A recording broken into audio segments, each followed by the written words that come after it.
up a seat at the bar to join us for another episode of McAnallys Pubcast, a podcast exploring the fun and fantastical mind of Jim Butcher's The Dresden Files series.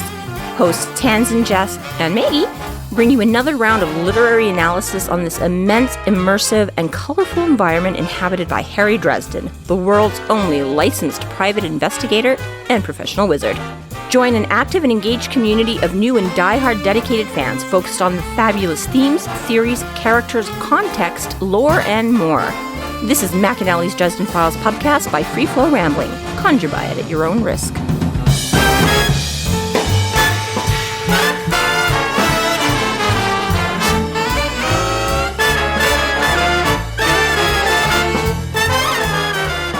Welcome to the McAnallys Pubcast, brought to you by Free Flow Rambling.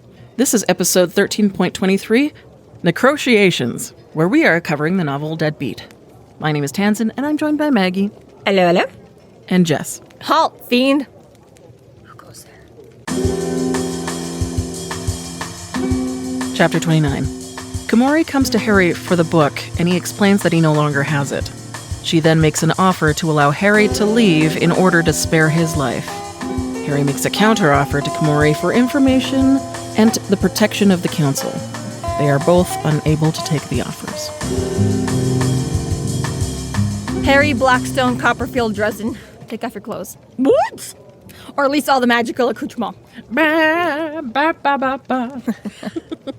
So, I mean, again, here, Harry, right? Like you just say, like last chapter or two there, you're all like, okay, we gotta stop talking about her feelings. We're turning into girls as we stand here. And then she appears out of nowhere. He's like, she was in the with my staff. I could have slugged her, but, you know, I was sitting down and wouldn't have been that hard. And, oh, she was a girl.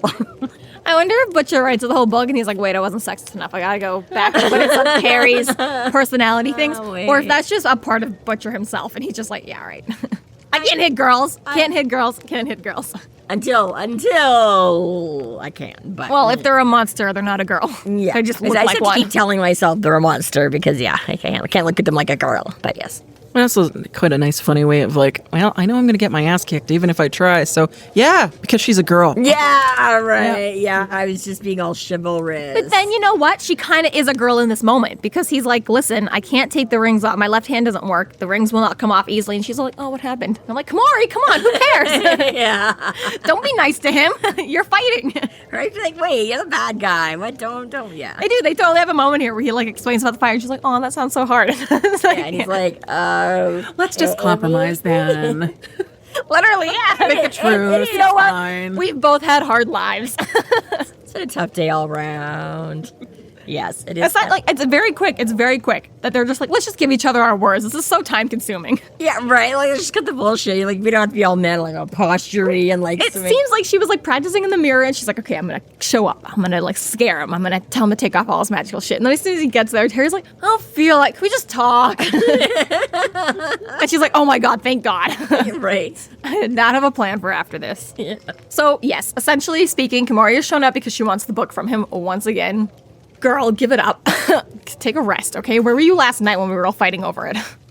That is too complicated to write in. Could you imagine the third army of... Where was she last night? Well, yes. The good news is, though, is that he doesn't have it. He legitimately doesn't have it. He's not even lying this time. He's like straight up corpse taker. It beat the shit out of me. That's why I'm limping. Then Gravane showed up and beat the shit out of me. That's why I'm limping worse.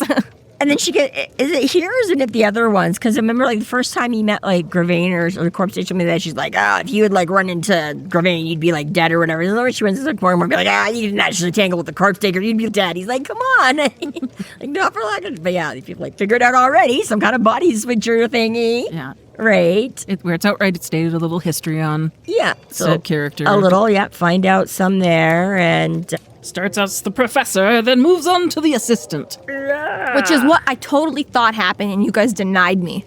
Huh? Yeah, probably, because you're just drunk in general. No, because the very first time I read this book, I fully got the impression that the old man was the corpse taker until it wasn't convenient anymore, and then moved on to the younger, easier body and used the old body to do it, whatever, ritual bullshit. And then I read the rest of this book and I was vindicated. And then, like, 10 years later, I've read this book like 5 more times. We're all talking about this chapter, like 10 chapters, episodes, whatever the hell it was ago. Yeah, I do kind and of. I was like, yeah, like, don't you guys think that, like, the corpse taker came as, like, the professor, blah, blah, blah, and he just had these random assistants, right? And you guys were like, no, it's probably been Alicia the whole time. And I was like, what the fuck? I didn't actually realize it until I read this passage. I had just assumed it just made sense to me that like that's where I was like honestly coming from a new reader position. Well, where no, I was I like, know. I don't know. But to me, it just personally made sense who would choose to be the assistant when you could choose to be the guy in charge. And you guys were like, nah, it's probably just been Alicia the whole time. And I was like, no way. And then I was totally vindicated when we got to this chapter again. And I was like, I knew it again. Devil's advocate. I just wanted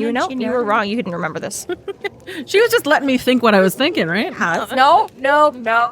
Gosh. This is a moment when I remember the text better than my mother, and I I'm want right, it. you're wrong. The one and only, possibly. I knew that we just kept on talking about things that I was like, we haven't got there yet, because we haven't got there yet, because I don't. You guys keep talking about this, but I don't know this. Yeah.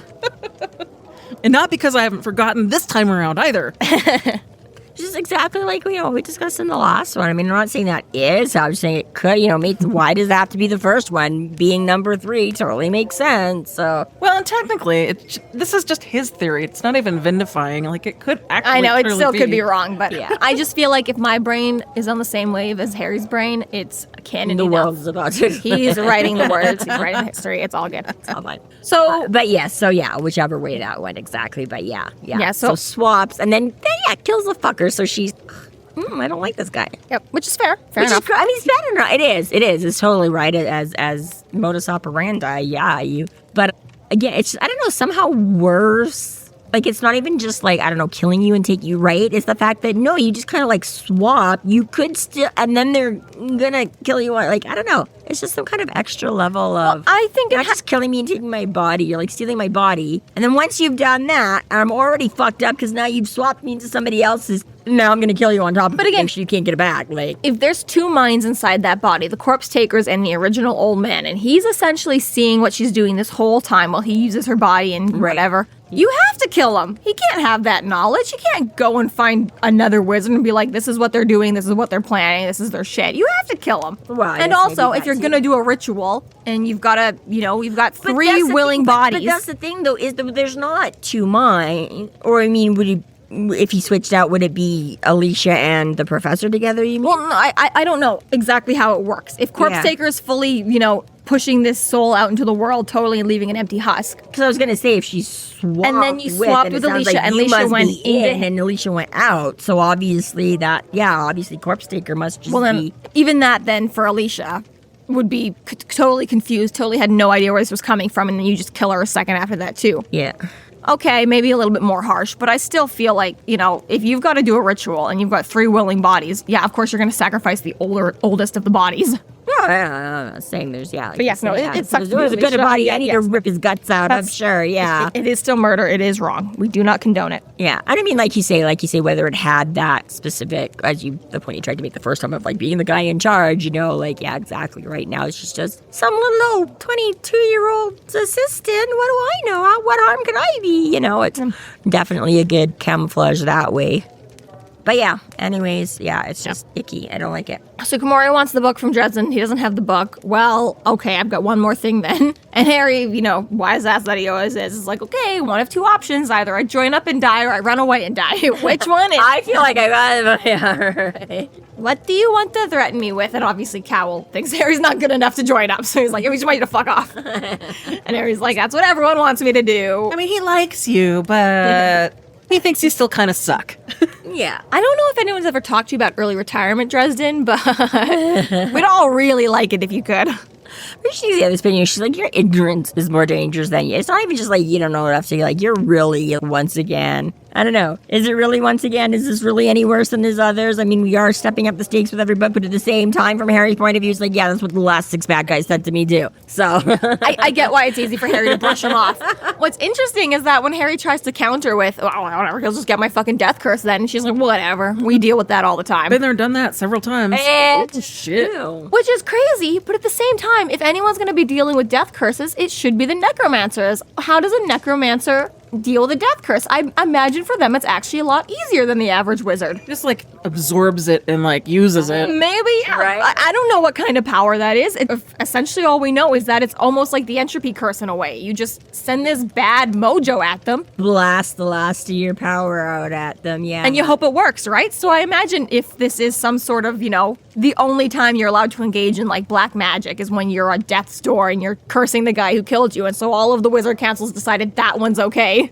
The necromancers are going to be like, great, I do this every day. Yeah. Sure, give me your death curse. That's fantastic. I think I like that theory better because at first I was thinking it was like because he's so powerful that it just doesn't matter. But I think actually you're probably more accurate by saying like it's the type of, if it's a death, type of magic. the death curse, it has to do with death. So yeah, they're like bread and butter, piece of baby. cake. Yeah, Got it. Yeah. I don't know, but this is the way that I see it. Yeah, I mean, I not to say that I don't think Howl isn't exceptionally powerful anyways, Yes. but I don't get the same sort of vibes as the Merlin going around being like, oh no, please don't give me your death curse. That would totally suck. Like tiny Yeah. little, like where's... Yeah, well, I mean, who knows? It could be, right? Like, whatever, like, I don't know, some, animal out there that eats, like, arsenic or whatever, right? Like, that's what that thing lives on, poisons us. We can't have that, but that's, like, that's why this thing exists, is it eats all, like, the arsenic in the world, and then other things eat it, and then, what I mean? It's the same way that, for everybody else, you're like, the death curse is bad, you don't want that shit coming at you, but like you say, for the necromancers, you're like, yeah, he's only dealing with shit, we totally can work with that, exactly. We're just gonna manipulate it to our own purpose, or absorb it in, or whatever, like you what, say, you put right? lidocaine in my cup? Well, no, but like, Right? there used to be this Iocane powder. There used to be this old sketch video, whatever, online or TV probably is where I don't actually remember. But point is that you could only ask out people. Everyone got to sign like a number, and you could only ask out people with a lower number than you. You couldn't ask out anyone with a higher. So someone with a higher number than you could ask you out, but you couldn't ask them out. Right. In the same way of this, it's like I don't get the impression that Ebenezer was like, hey, you have a death curse to use against people, but you might as well not use it against anyone like above you because it just won't work anyways. Like I don't get the impression that they're like, there's no point in you ever trying to fight anyone stronger than you because your death curse would just wash off of them anyways. Well, right? and that's the thing. Well, that's what like Harry has explained it before, is that it's you like again you this whole life force, life power, what you have in you creates magic and stuff like that. And that's the thing. He's like, when you're doing that, you are using up every last bit of you are taking all of your life force and putting it into this, so there will be nothing left to sustain you. So you can do a death curse at any given moment at any given time. But that's why most people use it only when they know, because exactly, right? Why kill yourself just for a spell? But if you, like you say, are mortally wounded and you're not going to survive this anyways, you might as well try and take them out with it. So yeah, I think these things are big, powerful, right? It's it's your whole life force. Oh yeah, you're not trying to condense yourself to dust when you normally cast a spell. I guess during a death curse, you might as well.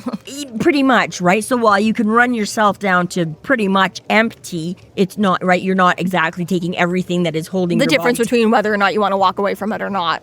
Yeah, it's the difference between running out of gas and blowing up your car kind of a thing, right? Exactly. So that's the thing, is I think you're right. And even Sheila here, who's got, or Kim Delaney, who's got a modicum of, if they have enough to be able to do a death curse, I think it's still going to have a fairly significant impact, right? So yeah, like you say, yeah, maybe Harry or the Merlin or Cowell could do a much more damaging death curse, but I still think that, if Kim Delaney was able to deliver one, you could potentially kill a Cowell or something like that with it, because it's, like I say, just what it is of a magnitude, because of what you're feeding into it, that all of them are big to a degree, but you can just get, but yes, not to say that powerful enough, or again, depending how you wield it, what you do with it, how you direct it, because we know Margaret's curse, right? She didn't, and again, was that intentional? Did she only want, was that a bigger punishment to cripple him, or did she not have enough to take him out, based on whatever other extra reserve, you know what I mean? Like, so I'm sure there still are levels and people that can defend against it to one degree or another, but. And we'll see as more books and this one come along too, that there are clearly, you clearly get a say on your death curse, exactly how you deliver it, right? So. Yeah, how and when and where and who and what and exactly. Which is why they're threatening with, well, it could be you. Yeah, the last guy didn't want it, so I still have my death curse. It could be you this time, and if you don't take it, put it on you next time. It's not you. So like I say, every time someone comes along, you'd be like, oh, death curse you. I mean, that's actually the reason that's why wizards have it. That's supposed to be their like one last ace in the pocket. It's like their skunk spray kind of. Yeah. Like, do you want to risk it? Do you want to be the one to poke it? I don't don't have claws or fangs, but I always have this one. I got one boom, and whenever it goes boom, it's whoever's standing next to me is going to get it. So. Like it's really, not the skunk or anything. It's the, stinger on a bee. Or sorry, yes, that's thank you. better. Yes, yeah. Sorry, that's much better. Yeah. I got one. Yeah. If you make me use it, I'll use it and go down. Yeah. Whichever way it flies, whether, whatever, death. Essentially, they almost find out that they're on the same team because for a second there, they're both accusing each other of wanting to take the Dark Hollow for themselves, and then both of them are like, no, I want no one to have the Dark. Well, I want no one to have it. Wait, you want no one to have it? I want no one to have it. And she's like, well, wait, what are we arguing about? Okay, go away. We'll fix this. And he's like, no, I don't trust you not to do it. You go away. You go away. No, I don't. Yeah, and they're right back to where they were. But it is fair for the moment because essentially all that. I guess, Harry doesn't want this new deity going around, blah, blah, blah. And Cal and Kumori have been like, we told you at the beginning, the whole thing we're doing is tracking down the books and getting rid of the bitch. Yeah. We were just too slow. Well, and again, this whole, circular kind of thing, too, right? 'Cause she's like, well, Gravane and Corpse Taker are, madmen. And Harry's like, pot? Yeah. Have you met yourself? How are you not? Right? I don't know if you know this, but as soon as you put Necromancer on your business card. Right? Yeah. Which, to be fair, same as soon as you put Wizard on your business card, I guess, in the real world. But I'm a Landscape good talk show. Have I always been crazy, or a good wizard, not a crazy bad I've always wizard. spoken to myself? I can't be crazy. Right? Good point, I said to myself. Yeah. So she starts off with withdraw from the field, and then they back and forth, and she's like, well, what do you do? And he's like, bail. And they're like, well. But it is interesting, as you say, as the reasoning kind of flips on it for both of them, right? So then we get a little bit more into this Kumori and Cowell thing where they're essentially necromancers of a different type. Yeah, well, at least Kumori. Why would you hang out with all these assholes? Why? Yeah. And again, I mean, she's talking a bit for Cal, so we don't know if we can say 100% this is his exact, reasoning and whatever. Her exact sentence is, do you know why Cowell has made a study of necromancy and why I have joined him? Which makes it sound like she's not doing anything outside of what Cowell's doing. Well, okay, I guess, I suppose, but I mean... we don't know. We haven't really had a nice heart-to-heart with Cowell because he's not a girl, so he's not going to talk about his feelings with Harry in a stairwell. I just meant, whether or not his... I mean, again, she could be different, same means for the different, but anyways. But yes, point being is, she's like, let's just kill death kind of a thing, right? Yeah. And Harry's like, huh? And it's right? I don't think most of us, right? You deal with necromancers, and you don't always, I don't know. Actually, I guess in some ways this is very much, I guess, what the whole point of necromancy would be. But at the same time, it just comes across as a much more altruistic reason than normally. Well, I think it right? Not just I want an army of zombies, but let's fix things. If only we had an example of that in a different book set series. Right? Exactly. How would you just conquer death to not have death? Said it before, Johannes Cabal and his whole I want to defeat death by fixing life. But I think also, I've said this, the D&D difference between a necromancer and a cleric, right? Clerics do not count as necromancers. They're supposed to be like a good thing. They're going around healing and raising people who have died, whereas necromancers are doing, raise undead versus... But see, that's the immediacy, right? Like he's only kind of dead. He hasn't been dead long enough to be dead. So I get right. Whereas dead is, but that's where you... I also think this is the difference between the kind of power, spell, ritual, whatever the hell they're doing between when Gravane or Corpse Taker raises an army of souls or ghosts or zombies versus when she managed to raise an entire man back to totally normal. According to everyone, he was able to go to the hospital and be checked on, and no one was like, this guy's not real. His heart isn't beating, but he's up walking around. They were like, this is, for all intents and purposes, a total regular human being. So whatever she did wasn't the same as Gravane beating a drum or Corpse Taker. Yes. And he wasn't enslaved either, whereas these entities are enslaved. Yeah, they weren't She thralls. did not reanimate a corpse. She saved. So that's what I'm saying by the differences of necromancy. Clearly both are possible, but why does one choose one and one chooses the other than the fact of whether or not one wants slaves or not? Or, like you say, freshness. I mean, that's the whole thing in D&D and stuff like that, too, right? Even like you say, in our own legitimate, I'm assuming, I don't know, maybe we just have a bunch of wizards running our hospitals, but, right, people die on operating tables all the time, and you get them back. Right? It's it's, you go for a second or two without that electricity and you're, okay. But the longer and longer you go, the more you're not recovered, right? Same thing, your fridge goes out. If it's only out for an hour, you can save your milk. The fridge is still cold inside. Goes out for a day, you're fucked. You're not saving that milk, right? I'm sorry, there's something about you. Fridges and corpses, same thing. Totally. I like it. I'm on board. I'm living for it. Right? I did have a look at my fridge and go,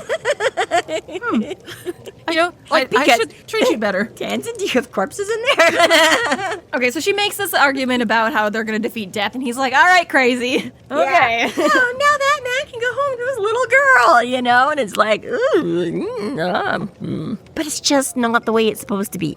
And this is the age-old question, right, of modern medicine, right? I'm not an expert, but again, so I understand it, like Jehovah's Witness and things like that. I understand that as part of it, right? They don't do blood transfusions and things like that.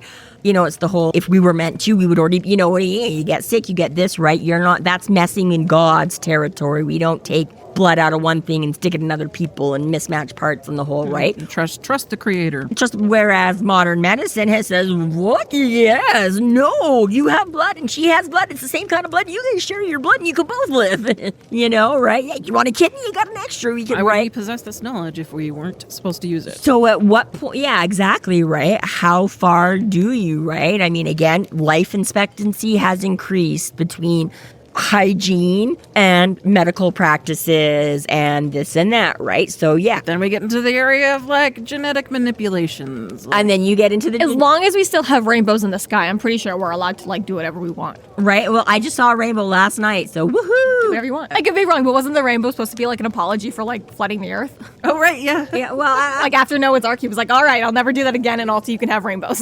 So as long as we still have rainbows, God's not mad at us. well, there you go. I'll buy that. Sure. That's this is the thing, but we also have, and I wish I could find this article again because I don't know where it went. So forgive me if I'm getting this all wrong. But okay, say it was just somebody's whatever, right? So I'm like, does this right? Like, we get up to the point where we start figuring that out. Does that mean they, you know, can get rid of menopause at some point? You know what I mean? Well, that kind of evolution, whichever way it works, you know what I mean? And death again, right? It's like, okay, well now we can live to 100. So when are we going to live to 200? When are we going to live till 300? Have we figured out how to stop the degradation of telomeres? Right?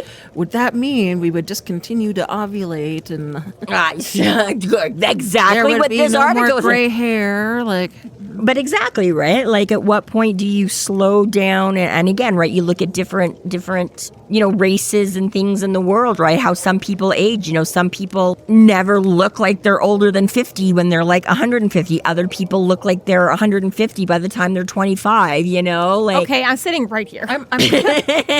sorry, this whole point of necromancy, at what point are you bringing back a dead body that's just died? And at what point are you reanimating corpses is what kind of she's getting at, right? Okay. And this whole, yeah, so it just, I don't know, it made me think at the time, like I say, when she brings all this up and like, I think even with Dresden, he still like can't quite cross that line, but it's that interesting of, are we just continue, right? Are we on opposite sides, or is this just a continuation, right? If you can do it with medicine, why can't we do it with magic? Like whatever, right? And yeah, the difference between your 200-year-old corpse that, yeah, you just have to, and you know, reanimate and puppeteer, or the cleric that can be like, no, I don't want my friend to die, revivify. And then find out you didn't actually buy any of the ingredients for that spell, so you don't know why you have it prepped and taking up a spell slot because you can't use it. If Harry believes that magic comes from creation of life, whatever, that's what he believes in, so that's how he has to operate, then I feel like you should be able to be like, well, you know what? This corpse needs a little bit more skin. I'm gonna add that to the spell. You're gonna have more skin, and like, and I can bring back like a skeleton now that's fully fledged to be like itself. If I want to, it'll be way more power than if I just animate it as a skeleton. But if I want it to have a beating heart and a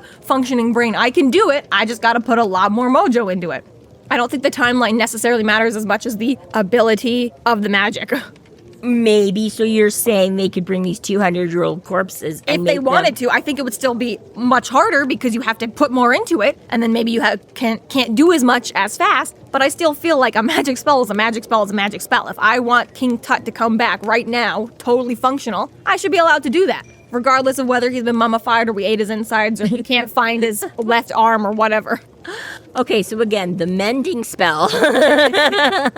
You can fix a broken arm. You can't just make an arm appear out of nowhere.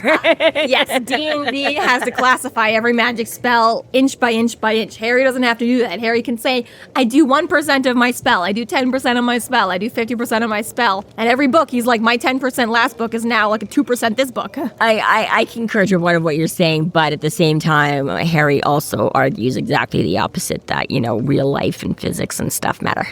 You can't. It's a fucking magic spell. Grow some skin in 10 seconds, okay? Just do it.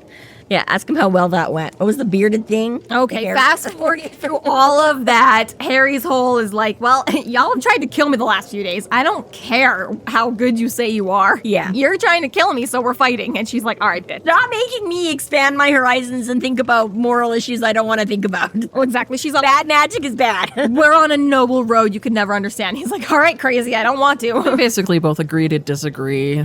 Yeah. I've heard what you said. Yes, I can see your points, but you can see my points. But yeah, we are at an impasse. Almost an entirely useless conversation when you get to the end of it, because neither one has solved anything. We've just learned more about Kumori and Cowell, assuming she's been honest this whole time. Just provided food for thought. Yeah, maybe say, did you think about it from this point of view, though? And the audience is going, ew. Yeah, gray areas. It's not so black and white. Well, and it's also nice, instead of just having a straight old villain, because a really well-written villain doesn't think that they're a villain themselves. They think that they're doing the right thing. Gravane and all that kind of stuff, right? Just, like, this is the whole haha. But yeah, you're right. She brings that element to it of, because you're right, the Gravanes and the corpse tapers are so much easy to go, you're just flat out bonkers. You're fucked. You want to destroy the world. We want something that's going to make us think, not just black and white. That's wrong. Yeah. Whereas exactly, she's like, it is, but you can use it for good. And yeah. Well, she does one last thing before she leaves, and that's reiterates how much of a noble hero Harry is. She's like, but why? Why are you doing it? Book after book after book. Why, Harry? Why are you always doing this? Why do you always want to do this? Right? This is what I gotta do. One of these days, someone's making you gonna answer that question, Harry. And it's gonna have to be better than, I don't know, because no one else will. Well, it's exactly what he says here, because this is what I have to do. I'm sorry you aren't going to let me help you, which is a little bit pretentious. Yeah. Yeah, I don't know. It's a little bit like, all right, shut up. But then she's, well, we all must act as we think we must. I will see you by the by, Dresden. Yeah. Because, I mean, it's all fair, right? She's like, just go away and let us. He's like, no, join my side and we'll protect you. And she's like, the council can't do shit. They're not going to fucking protect me. Come on. Who do you think you're talking to, boy? And he's like, I think these people know more about the council than... I just wish every time these things happened, I just had more time to sit down and think. All right.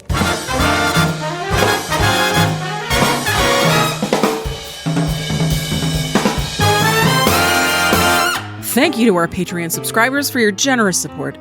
It's people like you who help us do what we do. If you're not yet a Patreon subscriber, sign up today and get a fuck ton of bonus content, kick-ass merch, behind-the-scenes outtakes, and more. Sign up today at patreon.com/freeflowrambling.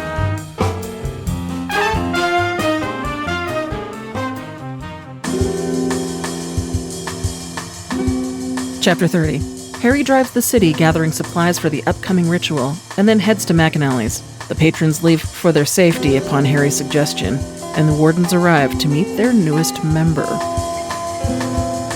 So Harry has to, now that I guess everybody's not just going to back out on his say-so, he's got to continue with his plan, so now he's got to go buy some pumpkins and shit.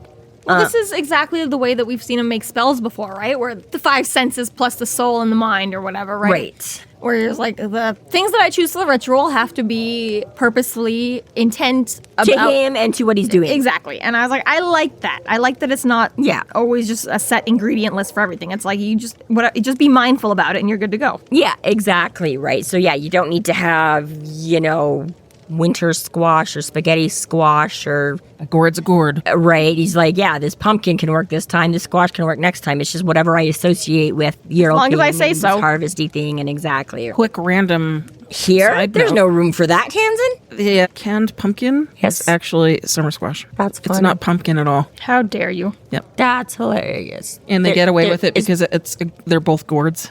Is there some? Is it simply just the seasoning that makes it then?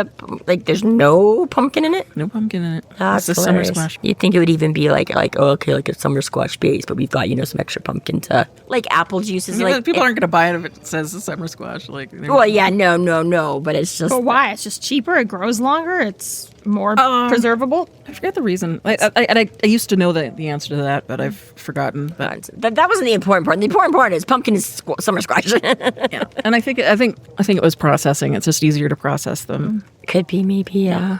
Or the Can't longevity trust or nothing in this something life. like it's Yeah. just... Anyways, but yeah. Yo, pumpkin is not actually a pumpkin. Yeah, well, it's funny. The same thing I found out, like, there's, like, I don't know, it's pear juice or something like that is in almost all, like, fruit juices just because it's easier to take on, like, the other flavor. Like, it fills, you know, kind of a whatever. It's a carrier. Or carrier or something like that, you know, where you're like, yeah, it's like pure apple juice. And you look at the ingredients, like, apple juice and pear juice. Like, you know, some shit like that, right? You're like, what? Anyways, so he goes out. And now, I guess we haven't hit LA riots yet. But it is getting right now that it's been like kind of a whole day. And it's kind of funny what you were saying before, Jessica, like about the day, the night, you know, you're like, it happened like earlier. So everybody had like all night to do it. Whereas like New York happened at like 4 a.m. And so they were able to get on top of it, you know, like what? 4 p.m, but yes. Okay. It's interesting because you're right. So on the one hand, purely from a light perspective, right? And being able to see and do and not sneak around and stuff, right? Sure, the dark, but at the same day, during the day is when you're also trying to do everything. You want your computer to work because you have to go to work. You want your phone to charge. You want your radio to right? You know what I mean? Is also where you're right. Whereas, fine, if I'm asleep, it doesn't really matter if my TV works or not. You know. So it's kind of funny that I was like, there's really is no good time one way or the other. So I was like, is it better that you've like gone all day and are like being frustrated? Anything that disrupts society is a problem. Yeah. So like you say, regardless of either way, and it's kind of funny how it's like everybody kind of should get like a snow day and now everybody's just like pissed off. You know, like you can't get back on our... And I'm like, I feel that, right? Like we've all had that where, you know, yeah, for an hour or two, you're like, okay, this is the perfect excuse. We can go home from work early, right? And then you get home from work and then you want all the lights to come back on so you can play video games for the rest of the night and, you know, binge a show or whatever, right? So yeah, it's that thing of like... Life's really boring without electricity. Yes. It really is. I'm not set I'd up have for to it. go back to like candles and actually read my physical copies of my books. Which is difficult to do by candlelight because, you know, I mean, that's better lights. I need the internet to live. Yes. Well, she genuinely does. That's what Jessica, she has no blood. She's just, you know. IT kind of suffers when it comes to, you know, can you make our internet work? Nope. This vendor guy is a conspiracy theorist because he's all about the nukes have gone off and terrorists are blowing up power plants and we're never going to make it. He's maybe. I don't like how Harry's got a good point. He's like, I think we would have noticed on account of like, you know, the mushroom clouds and us not being here. Yeah, maybe. Either way, I'm going home. Fair enough. This was, okay, I don't know, did I mention this to you about Virginia's weird conspiracy theories about how she doesn't think we made it to the moon? Or is that somebody else? So a couple of weeks ago, just the lady at work or whatever was saying something, I forget how we got on it, but she said something about, yeah, she's like that. I was like, you don't think that's, she's like, yeah. She's like, there's no way. In the 60s, we did not have the power to get to the moon or whatever. And I was like, I don't know. I'm like, at the same time, there's blah, blah, blah. And I forget whatever I said and was talking about. Is that Stanley Kubrick actually filmed the... whatever her theories on it. But yeah, launch? she doesn't think we were technologically advanced enough in the 60s. Or that was it, you know, she's like, we could do that then, but we can't, like... Be also a flat earther? I don't know. But this is the thing. But then she was talking about and then I don't know if we got talking about the pyramids or something like that. And then she was like, yeah, she's like, well, those were totally built by aliens. I'm like, I don't know. So it's like, you don't think that we could have gotten to, cause she's like, she was like, there's no way we could have communicated. I'm like, okay, but we have had radio waves and stuff around for a really long time. And we do know those go really far. So I was like, that seemed to be more her thing too, not even just the fact of the rocket, but like there's no way we could have communicated or whatever. So I'm like, we can build a rocket that gets us there, but we couldn't have sent communication signals back when we figured out how that worked long. But anyways, whatever, right? But yeah, but then you think that again, we weren't, you know, also weren't technologically advanced enough or whatever to do that thing. And I'm like, I don't know, it just feels weird that you're like, we couldn't fly a rocket to the moon, but aliens definitely flew a rocket here and built half our shit. Like, I don't, you know what I mean? You know, I'm like, I don't, I'm like, I've seen a conspiracy theory. The only reason we went to the moon was so that Buzz Aldrin and Neil Armstrong I was gonna say the famous one, but I can't even remember his name. So that they could get married. It was like illegal. It was illegal in America, so like we'll go to the moon and do it there.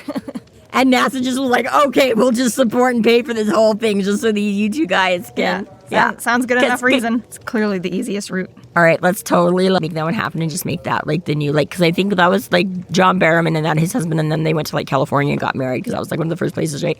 So just be like the moon is just now going to be like the total gay resort. So Harry tries to check on Butters and Thomas, but he can't get through. So he heads to McAnallys to join us for an episode of the podcast instead. Welcome, Harry. Welcome, Harry. And my first question to Harry would be, so I've heard that wizards don't fart. They cast spells. No, Harry, where are you going? Come back. He's like, put me back on Larry Fowler. I just get knocked unconscious there. Wow. Sorry, I just couldn't help it. I saw that joke and I wrote it down.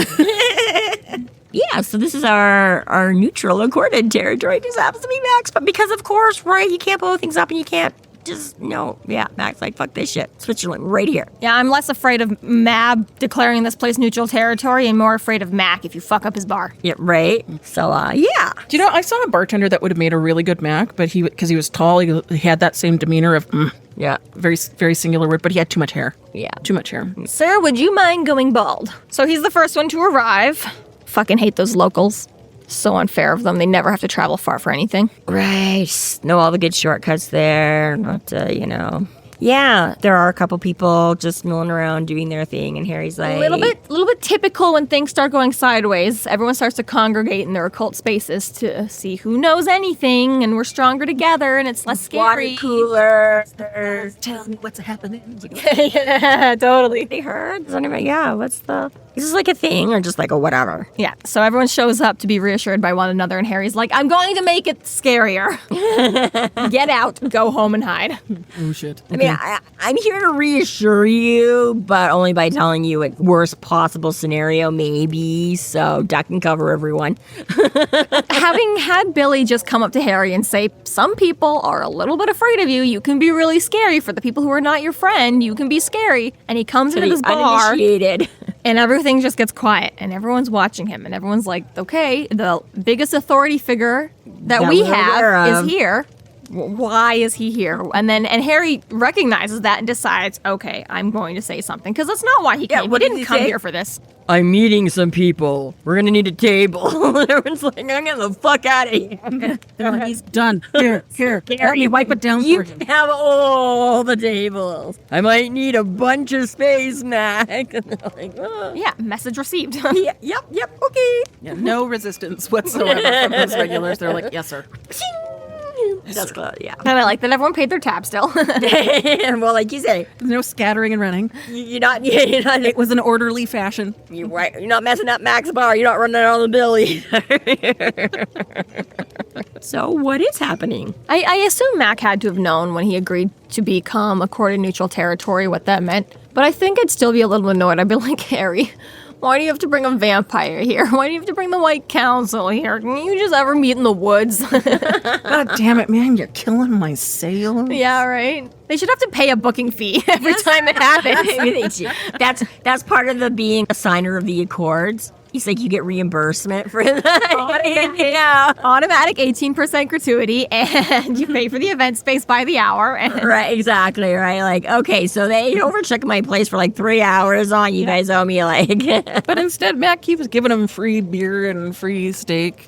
just a sad little puppy. Harry keeps saving the city, so I guess Mac would have no customers if Harry didn't. I don't know. It's one of those, right? Like, I've outweighed this, and yeah, here you go. Did they make Max accorded territory, or did Max want to? Max were like, hey, don't mess shit up here. We're going to make this neutral ground. Also, then, every time you have your powwows, you guys have to come and buy my beer and shit. I'm sure Nobody's going to fuck with Mac. Let's just make it there and then tell him after. But that's what I mean, right? I'm sure there's an approval process and you can submit yourself, but I feel like Mac, they came to him and they're like, hey, dude, listen. You think about more of that. Anyone who builds a bar on a ley line gets automatically induced into the process. Who says it's on a ley line? Nobody ever said it's on a ley line. You're just making that assumption. Chicago's covered in them, okay? So everywhere is on a ley line. If you're All in ley Chicago. line. Yeah, I don't know. Just, one of those conversations. You're like, now, which way did that go? I do like how often Mac just sits down and has a beer with him, though. Like, it's like, Well, it's cleared everybody else out, I guess. With very few words, how we fucked this time. Yeah. Okay. Yeah. What the fuck is that? Swan. I gotta say that I'm on a scale of badger to bear, where are we at, Harry? I gotta say that I am really impressed with Mac, that he can just flick bottles open with his thumbs. Right? Oh, God. No, that hurts. Maybe he's got a fancy, maybe they're like almost like a little mini cork thing and they're not like steel for thumbnails. I was gonna say, some people, though, like, their calluses are insane. Like, he is like a hardcore bar. Yeah, he's like the bartender of bartenders. Like, even the twist off ones are, they can... Yeah, they can jam. Where was that? That might have, I don't know if it was a one shot or somewhere they went. Was that in Critical Role, the guy guy literally, like, his prosthetic was like bottle opener, and I don't know if that was from like a show or a. If it was, I forgot. I technically own a ring that on the Yes, on the inside, your so it ring. looks like I'm just pulling it. I know. And it just it always looked like a little cat face thing to me. Little That happy one. face Yeah, thing? the little. never did actually get to wear that for bartending though, which is the funny part. It's too bad. No, maybe that. Oh, maybe that was. Oh, yeah, that would. Yeah. Why did you never have it there? So he tells Mac exactly what's going on, okay? He says, I've got like all the other people in the world. And he's like, getting to like the council and the Mac doesn't count, okay? It's like your priest and you know. I agree with him, but it's still a little funny to me that it's fuck you, Bailey, fuck you, Sheila, fuck the whole world. But he's my bartender. He gives me beer. Beer that he can just flick open with a thumbnail. Okay, like, what do you want from me? McAnallys is always privy to the important information. That's right. Remember. You're always the inside scoops. I do like that Harry just has this inkling. He's like, I know Mac is something, and I don't even know what that is, but I'm not gonna keep secrets from him. I don't even care right now. He still feeds me like beer and steak, so I'm like, if he's a bad guy, I just don't ever want to find out he's a bad guy. Okay, it's just. Yeah, it's like that don't ask questions you don't want answers to. He's like, I can tell there's something, but I don't want to know because I might not like it. And then lo and behold, they start showing up. The Wardens, not the Necromancers. The Wardens, not me. Yeah, Harry's company, sorry, the people that he's there to meet, they start showing up. A very, very battered-looking Morgan arrives. Oy vey. And we learn that his first name is Donald from Mac. I've been in the council 20 years. I didn't even know that. Yeah. What does Mac know? His name is Donald. And he proceeds to sweep for veils. Yeah. And I love Harry's reasoning. He's like, you probably didn't do it. He's like, I didn't bother because you would have just done it typical. And he's like, you're going to do it anyways. Like, I'm like, I'm kind of with you there, Harry. Like, I agree, you know? Sorry that I have more respect for Mac than you do. Mac would never let his bar get bugged. For starters. Secondly, yeah, I just love his point. He's like, he would never. All the sass, I love it. Still Yeah. there. Mm-hmm. Yeah. Oh, hello, Morgan. We missed you. Especially that he shows Lucio enters next, and he gives her like a proper nod and shows her respect. Yeah. It's just like, Well, even like that, like when he finds out it's her on the phone, right? And he's like, oh, Warden Lucio. And he's like, my tone held, right? Gave her the greeting, right? And he's like, probably she deserved it. Also, she's the fucking boss. I need her to like me. I am not gonna, yeah, right? she's got a really interesting appearance, like how she's kind of how she's being described. doubt me, or just Well, that she's wearing outdoors clothing and that she's carrying a scimitar. Like, yes, a scimitar. I'm ready for a hike in the woods and an invasion of. It's definitely a choice. Right. So behind her came 3 more. So there's 5 of them. Morgan, Lucio, and some 3 newbies. It's Ramirez, Kowalski, and Yoshimo. And Harry's like, okay, great. This must be just, the other guys are like parking the bus. Hey, where's everybody else? And she's like, yeah. Here, Harry, we got something for you. About that. What's this? Put it on. What do you mean? Where's everyone else? Yeah. Put it on, and every available warden will be here. I yelled. I freaked out when I read this. This was definitely a chapter for me where I had to put the book down and go, oh my God. I definitely forgot about it. It was like, I knew it. I thought it was like in later books. I I forgot wondering- it was here. I do remember. Okay. Yes, he will. That he. Okay, he you does. did know that it became eventually. Yeah, You just didn't because remember I it. also Okay. remember the name of Ramirez. Okay. I was thinking about that going. I was like, I wonder if this is one of the things like she remembered or not. Because it was like, I know she did read like peace stuff, but okay. So yeah, you remembered the overall. I know but that not he's the gray cloak. Yeah. But I thought it was later on. I just like, and I don't remember how he became one. And so it was like when I read this, I was like, Oh, this was the moment that That dinosaur really overshadows a lot of other moments. Yeah. This concludes our episode 13.23, Necrociations. Thank you for listening. You can find us online at freeflowrambling.com and McAnallys.ca. There we have links to our other podcasts, social media, and other fun tidbits. Please subscribe if you like what you're hearing, and please consider supporting us through Patreon to keep the magic alive to see more content. We are Free Flow Rambling. Conjure by it at your own risk.